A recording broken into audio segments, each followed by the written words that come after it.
इसके अंतर्गत आज का जो हमारा टॉपिक है वह है वर्ग संबंधी पूर्वाग्रह एवं रूढ़िवादिता की समालोचना एवं निष्पक्षता तथा समानता। अर्थात हमारे समाज के अंदर वर्ग से संबंधित जो पूर्व प्रचलित धारणा है या रूढ़िवादिता की जो धारणाएं प्रचलित है उसका जो निष्पक्ष अध्ययन किया जाए, अर्थात पहले वर्ग संबंधी पूर्वाग्रह और रूढ़िवादिता की धारणा की समीक्षा की जाए, अर्थात उसके सही गलत पहलुओं का पता लगाया जाए और निष्पक्षता अध्ययन करते हुए इसमें समानता हेतु प्रयास किए जाए। तो इस वर्ग संबंधी पूर्वाग्रह की जो धारणा है इसके अंतर्गत अनेक वर्ग आते हैं, जैसे शैक्षिक वर्ग, आर्थिक वर्ग, राजनैतिक वर्ग, स्वामित्व वर्ग, सामाजिक वर्ग, धार्मिक वर्ग और जातीय वर्ग। तो इन वर्गों के प्रति हमारे समाज के अंदर पूर्व प्रचलित अनेक धारणाएं प्रचलित हैं और रूढ़िवादिता की जो धारणाएं हैं वो समाज में पाई जाती हैं, जो कि सही नहीं है, क्योंकि पूर्वाग्रह की जो धारणाएं हैं ये पूर्व प्रचलित मान्यताओं पर आधारित होती हैं जिसमें परिवर्तन संभव है। तो जैसे कि अनेक अवसरों पर यह देखा जाता है कि हम समूह विशेष के प्रति एक धारणा का विकास अपने मन के ही अंदर कर लेते हैं। इस समूह के प्रति हम विशेष प्रकार के विचार और भाव अपने मन में धारण कर लेते हैं।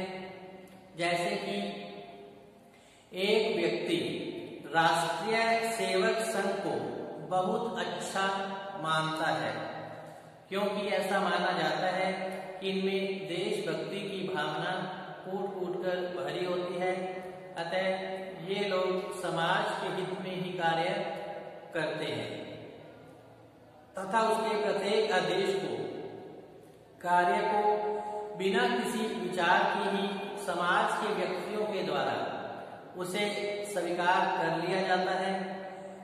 तो दूसरी ओर कुछ व्यक्ति ऐसे भी समाज के अंदर पाए जाते हैं जो कि राष्ट्रीय सेवक संघ को सांप्रदायिकता दल मानते हैं, अर्थात इनमें सांप्रदायिकता की भावना पाई जाती है।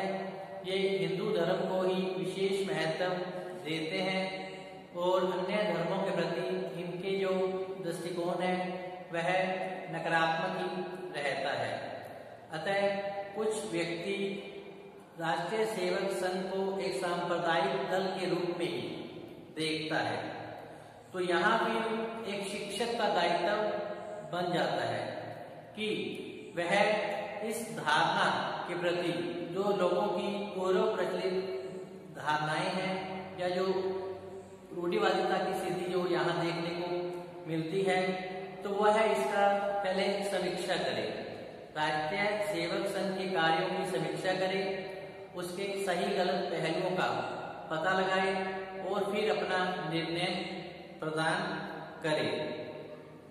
तो उसके बारे में सकारात्मक और नकारात्मक पूर्वाग्रह एवं परंपराओं का अपने ऊपर कोई प्रभाव नहीं पड़ने दे, अर्थात जो शिक्षक है उसे निष्पक्ष रूप से राष्ट्रीय सेवक संघ के कार्यों की समीक्षा करनी चाहिए। तो इसी प्रकार एक शिक्षक को समाज में विभिन्न वर्गों के प्रति भी जो समीक्षा करनी चाहिए, अर्थात उसके सही गलत पहलुओं का निष्पक्ष अध्ययन करना चाहिए, न कि अंधविश्वासी बनकर उन घटनाओं को कार्यकारणों को ज्यों का त्यों ही स्वीकार कर लिया जाए। अर्थात वर्गों के बारे में जो पूर्व प्रचलित धारणाएं हमारे समाज में प्रचलित है उनके आधार पर ही उसे निर्णय नहीं लेना चाहिए, बल्कि अपनी बुद्धि का प्रयोग करते हुए इनके बारे में निष्पक्ष अध्ययन करते हुए उसके सही गलत पहलुओं को समाज के सामने रखना चाहिए। अतः एक शिक्षक को प्रमुख वर्गों के प्रति अपने कार्य व्यवहार को निम्नलिखित रूप में प्रस्तुत करने का जो है प्रयास उसे करना चाहिए। तो सबसे पहला जो वर्ग आता है वह है शैक्षिक वर्ग, नंबर 2 पर आता है आर्थिक वर्ग, नंबर 3 राजनैतिक वर्ग, नंबर 4 स्वामित्व वर्ग, नंबर 5 सामाजिक वर्ग, नंबर 6 धार्मिक वर्ग और अंतिम है जातीय वर्ग। तो ये प्रमुख वर्ग है जिनके बारे में एक शिक्षक को निष्पक्ष अध्ययन करना चाहिए, अर्थात पहले उनकी समीक्षा करनी चाहिए, फिर किसी निर्णय पर पहुंचना चाहिए और समाज के अंदर निष्पक्षता और समानता का दृष्टिकोण रखते हुए इनके बारे में समाज को सही मार्गदर्शन देना चाहिए। तो नंबर पहला है शैक्षिक वर्ग के आधार पर हमारे समाज के अंदर जो पूर्वाग्रह की स्थिति है या रूढ़िवादिता की धारणा के आधार पर जो आज शैक्षिक वर्ग की स्थिति है उसको शिक्षक इस प्रकार अपने निर्णय से समाज में निष्पक्ष अध्ययन कर सकता है। तो इसके अंतर्गत हमारे समाज में सामान्य रूप से 2 वर्ग देखने को मिलते हैं शैक्षिक आधार पर।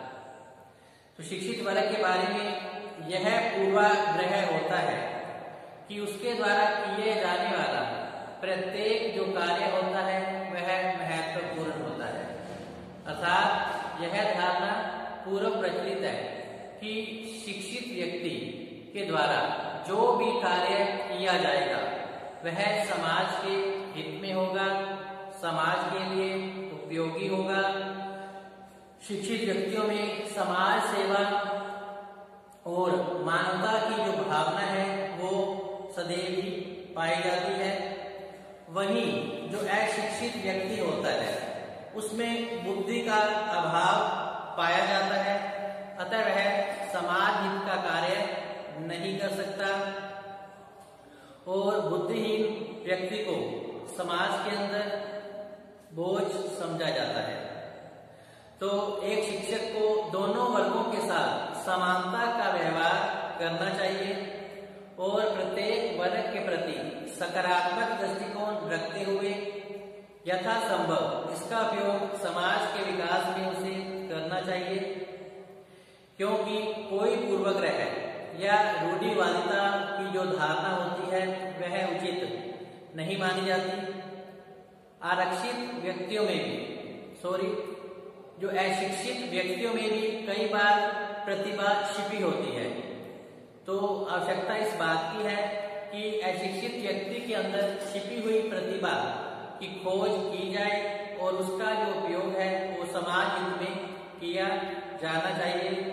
जरूरी नहीं है कि शिक्षित व्यक्ति ही समाज हित में कार्य कर सकता हो और अशिक्षित व्यक्ति की इसमें कोई भूमिका न रहती हो। तो जैसे कि अकबर एक निरक्षर शासक था, लेकिन वह भारतीय इतिहास में, मुगल कालीन भारतीय इतिहास में वह एक महान शासक कहलाया था।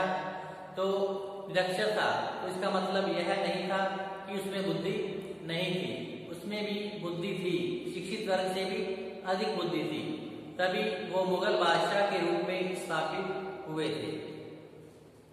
तो इस प्रकार शिक्षित और अशिक्षित में व्यक्ति को पूर्व प्रचलित धारणाओं के आधार पर ही अपना निर्णय नहीं देना चाहिए, बल्कि इन दोनों वर्गों की समीक्षा करनी चाहिए, क्योंकि अशिक्षित व्यक्तियों में भी प्रतिभा छिपी रहती है, परंतु वह उचित वातावरण के अभाव में कई बार विकसित नहीं हो पाती है।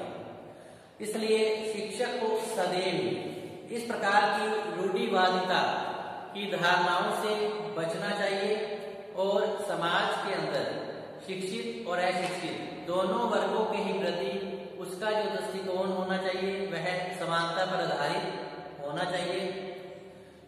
नेक्स्ट है आर्थिक वर्ग, नंबर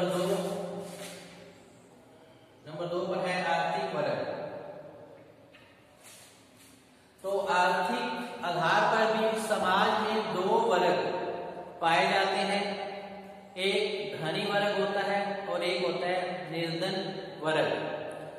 तो सामान्य रूप समाज में धनी वर्ग के प्रति ईमानदारी, दयालुता और समाज सेवा की भावना को स्वीकार किया जाता है, परंतु यह जो धारणा है पूर्व ग्रह से ग्रसित धारणा है, जबकि ऐसा माना जाता है कि निर्धन व्यक्तियों में चोरी और बेईमानी की स्थिति देखने को मिलती है, जबकि दोनों ही स्थितियां भ्रामक हो सकती हैं, पूर्वाग्रह पर आधारित हो सकती हैं, क्योंकि प्रत्येक व्यक्ति बेईमान नहीं होता, न ही वो उसे चोरी डकैती की आदत होती है। हर व्यक्ति में स्वाभिमान की भावना पाई जाती है, समाज में वह सम्मानजनक स्थान प्राप्त करना चाहता है। तो जो गरीब है जरूरी नहीं है कि वो बेईमान ही हो या फिर उसमें चोरी डकैती करने की आदत ही पाई जाती हो। तो एक शिक्षक को सदैव इन पूर्वाग्रहों से हमेशा ही बचना चाहिए।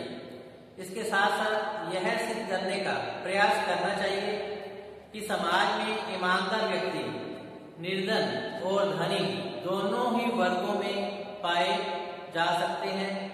जरूरी नहीं है कि धनवान व्यक्ति ही ईमानदार हो और समाज में योगदान दे सकता हो, क्योंकि गरीब व्यक्ति में भी बुद्धि पाई जाती है, उसका भी अपना एक स्वाभिमान होता है और वह भी अपना कोई व्यवसाय करके अपने परिवार का पालन पोषण ईमानदारी से कर सकता है।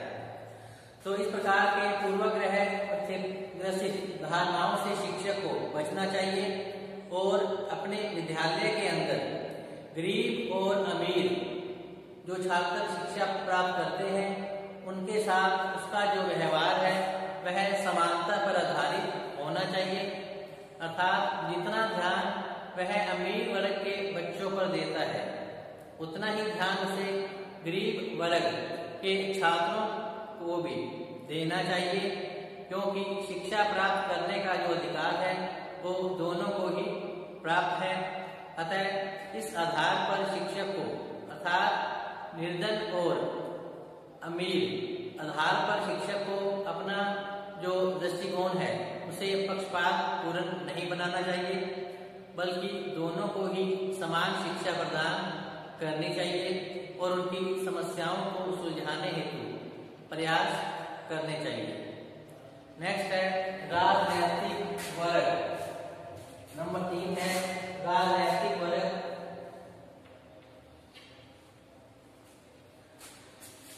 तो राजनैतिक वर्ग पर के आधार पर भी समाज में अनेक प्रकार की पूर्व प्रचलित धारणाएं और रूढ़िवादिता की स्थिति देखने को मिलती है।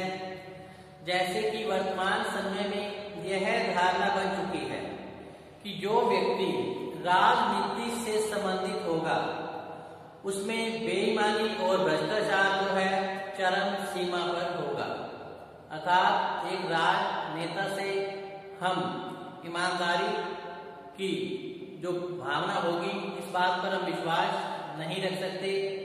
ऐसा दृष्टिकोण समाज के अंदर पाया गया है कि ये जो राजनेता होते हैं ये भ्रष्टाचारी होते हैं, कालाबाजारी करते हैं, अनेक अपराध करते हैं।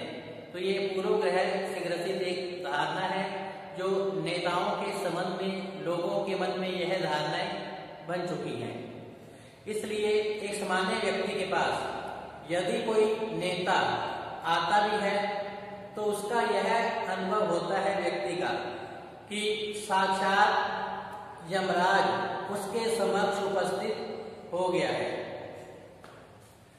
जबकि ऐसा नहीं है, क्योंकि राजनीतिक वर्ग में भी ईमानदार व्यक्ति पाए जाते हैं।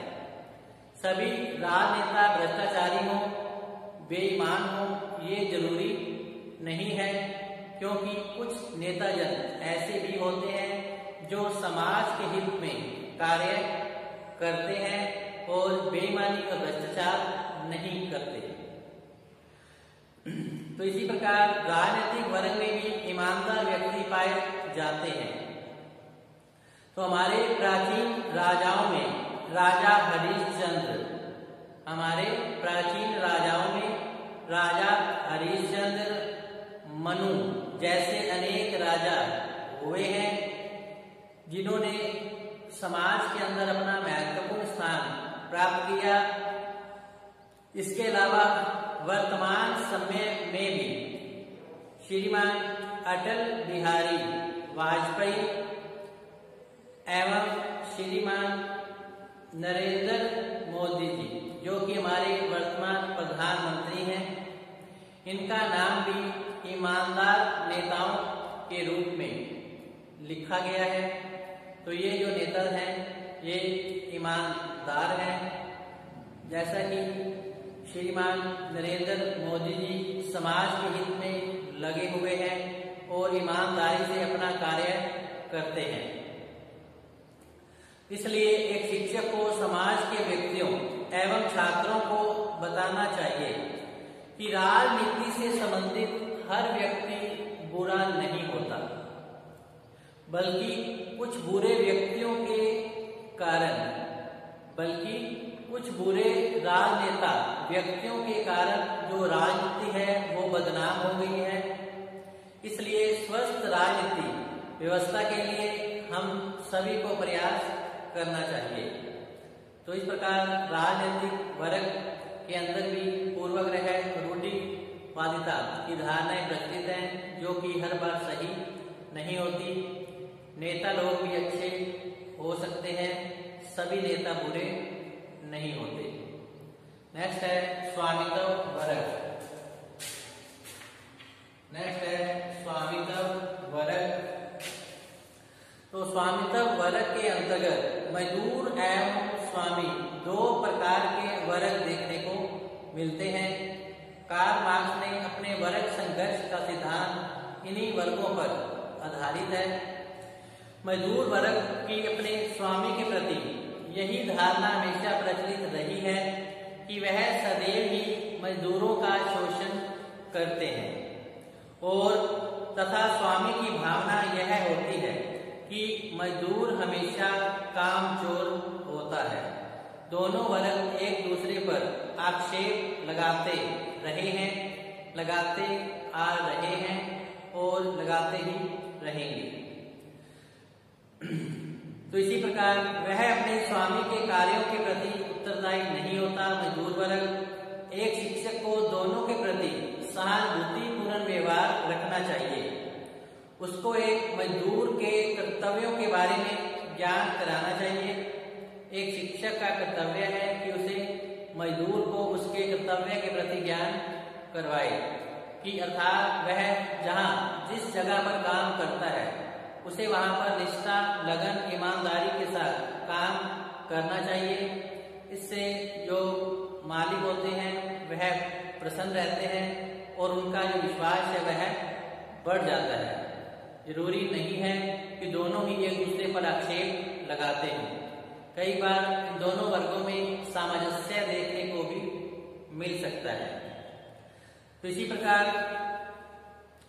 उसको स्वामी की आत्मसमर्पण के साथ सेवा भाव करनी चाहिए, और जो मालिक है उसे भी अपने सेवकों से पुत्र के समान प्रेम करना चाहिए। तो दोनों ही जब एक दूसरे का सम्मान करेंगे, तो सहानुभूतिपूर्ण व्यवहार रखेंगे, तो जो इन दोनों वर्गों में संघर्ष की स्थिति है वह फिर स्वतः ही मिट जाएगी। इससे स्वामी एवं सेवक के मध्य पूर्वाग्रह और रूढ़िवादिता की जो धारणाएं प्रचलित रही हैं, अर्थात दोनों वर्गों में संघर्ष होता था, होता है, होता रहेगा, ये धारणाएं जो है अपने आप ही स्वतः ही समाप्त होने लगेंगी जब दोनों वर्ग एक दूसरे की भावनाओं का सम्मान करेंगे। मजदूर वर्ग जब अपने मालिक के यहाँ निष्ठा, लगन, ईमानदारी से काम करेगा, तो स्वामी वर्ग के मन में भी सेवक के प्रति अर्थात मजदूरों के प्रति ममता की भावना विकसित होगी और वह उनके विकास हेतु कार्य करेगा। इससे स्वामी और सेवक के मध्य पूर्वाग्रह और रूढ़िवादिता की जो धारणाएं हैं वो स्वतः समाप्त होगी।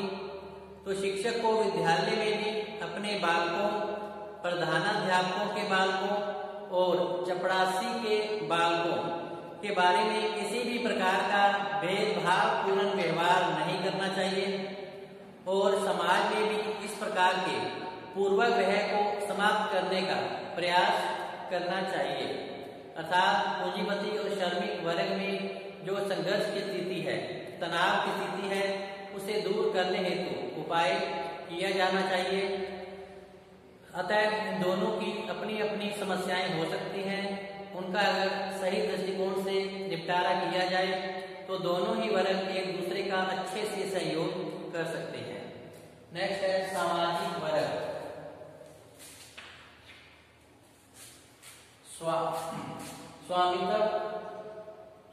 सामाजिक वर्ग। तो सामाजिक वर्ग का आशय समाज में विभिन्न उद्देश्यों की पूर्ति के लिए बनाए गए वर्गों से होता है, जिनमें विविध प्रकार के उद्देश्य निहित होते हैं, जैसे कि राजनैतिक उद्देश्य, आर्थिक उद्देश्य, सांस्कृतिक उद्देश्य एवं समाज सुधार संबंधी उद्देश्य हो सकते हैं। तो इन उद्देश्यों पर आधारित वर्गों के संदर्भ में अनेक पूर्वाग्रह निहित होते हैं।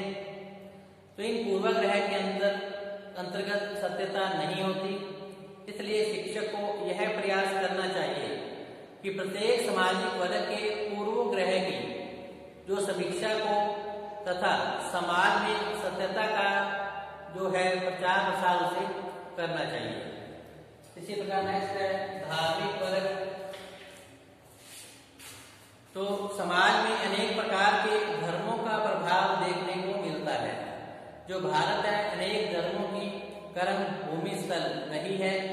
यहाँ हिंदू, मुस्लिम, सिख, ईसाई, जैन, पारसी आदि जो धर्म पाए जाते हैं, इनके भी आगे मतांतर देखने को मिलते हैं।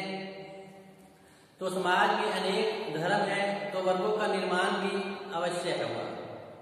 तो धार्मिक वर्गों के बारे में अनेक भ्रामक प्रचार देखने को मिलते हैं, जो कि पूर्वाग्रह पर ही आधारित रहते हैं। जैसे कि इस्लाम धर्म को इसलिए अच्छा नहीं माना जाता कि ईद के अवसर पर निरीह बकरों को काटा जाता है, अर्थात मुसलमानों के द्वारा मांस का सेवन किया जाता है। इस पूर्वाग्रह को समाप्त करने के लिए एक शिक्षक को इस्लाम की अच्छाइयों, जो उसकी अच्छाइयां हैं, अच्छी बातें हैं, उनको भी ध्यान में रखना चाहिए। केवल ईद के अवसर पर ये लोग मांस खाते हैं, इस आधार पर ही ये लोग बुरे नहीं बन जाते। हर धर्म के अपने अपने नियम रीति रिवाज होते हैं, उसी के अनुसार ही व्यक्ति समाज में आचरण और व्यवहार करता है। कोई भी धर्म हमें आपस में बैर रखना नहीं सिखाता। सभी धर्म दया, सत्यता, प्रेम, सहिष्णुता, भाईचारे की भावना, मानवता, त्याग, बलिदान आदि भावनाएं सभी धर्मों में पाई जाती हैं। अतः एक शिक्षक का कर्तव्य है कि वह विभिन्न धर्मों का निष्पक्ष रूप से अध्ययन करे और समाज के अंदर सभी धर्मों का समान रूप से आदर करे और विद्यालय, महाविद्यालय स्तर पर भी बच्चों में सभी धर्मों के प्रति समानता और आदर भाव करने का जो गुण है, वो शिक्षक बहुत अच्छे ढंग से सिखा सकता है। इसी प्रकार एक शिक्षक को प्रत्येक धर्म के पूर्वाग्रह से जो ग्रसित धारणाएं हैं उससे बचकर रहना चाहिए और प्रत्येक धर्म का निष्पक्ष अध्ययन करते हुए, समीक्षा करते हुए उसकी अच्छाइयों पर भी ध्यान देना चाहिए। तो विद्यालय में शिक्षक को विभिन्न धर्मों के बालकों के प्रति समानता का व्यवहार रखना चाहिए। तो विद्यालय के अंदर अलग अलग धर्मों के छात्र छात्राएं शिक्षा प्राप्त करते हैं, तो शिक्षक का यह नैतिक कर्तव्य है कि वह सभी धर्मों के छात्र छात्राओं के साथ समानता का व्यवहार करे और उनकी समस्याओं को हल करने में अपनी प्रमुख भूमिका रखे और इन छात्र छात्राओं के उन्नयन हेतु उसे सदैव प्रयासरत रहना चाहिए। लास्ट है जातीय वर्ग। तो समाज में जाति के आधार पर भी अनेक वर्ग देखने को जैसे अनुसूचित जाति, अनुसूचित जनजाति, अल्पसंख्यक आदि। तो इन वर्गों के बारे में अनेक प्रकार की पूर्वाग्रह से ग्रसित धारणाएं समाज में पाई जाती हैं।